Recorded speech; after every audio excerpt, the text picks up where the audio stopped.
We would never talk to anyone else the way we talk to ourselves. This isn't only a great way to actually talk to yourself in a kind of way, it's also a great way to make sure that you actually make better decisions. We always think that our emotions, when we feel them, that they're permanent. We can be extremely cruel to ourselves. 80% of our self-talk is negative, which is why today we're going to go over 3 tips to improve your self-talk by an expert on self-talk, Dr. Kross. So the first tip would be that you want to talk to yourself in the third person. We would never talk to anyone else the way we talk to ourselves. And by talking to ourselves in the third person, this is as if we were talking to another person when we're talking to ourselves, and that would lead to us being less cruel. By psychologically kind of distancing yourself from the situation, this makes you way more objective. We are way better at giving up other people advice than we are at following our own advice. If you talk to yourself in the third person, this isn't only a great way to actually talk to yourself in a kind of way, it's also a great way to make sure that you actually make better decisions, because then you're more objective.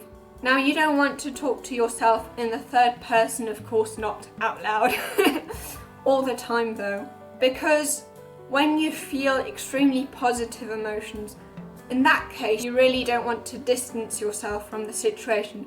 So only use the third person when talking to yourself when you're in a negative situation, so that you can kind of distance yourself emotionally from that situation.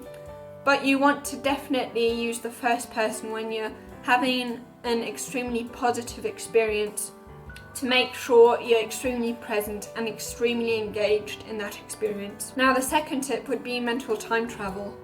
We always think that our emotions, when we feel them, that they're permanent. We always feel like the way we feel right now is the way we are going to feel forever, which of course isn't the case.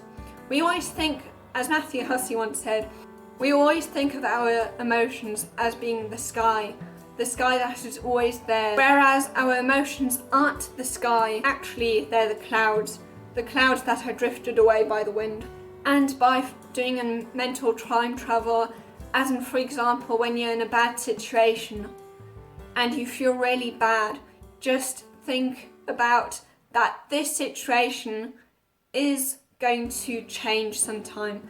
But also, what you can also do is not only look to the future, what you can also do when you're in a bad situation is think about situations that you've gone through in the past that were similar, maybe even worse, and think, well, at least it's not as bad as I felt back then.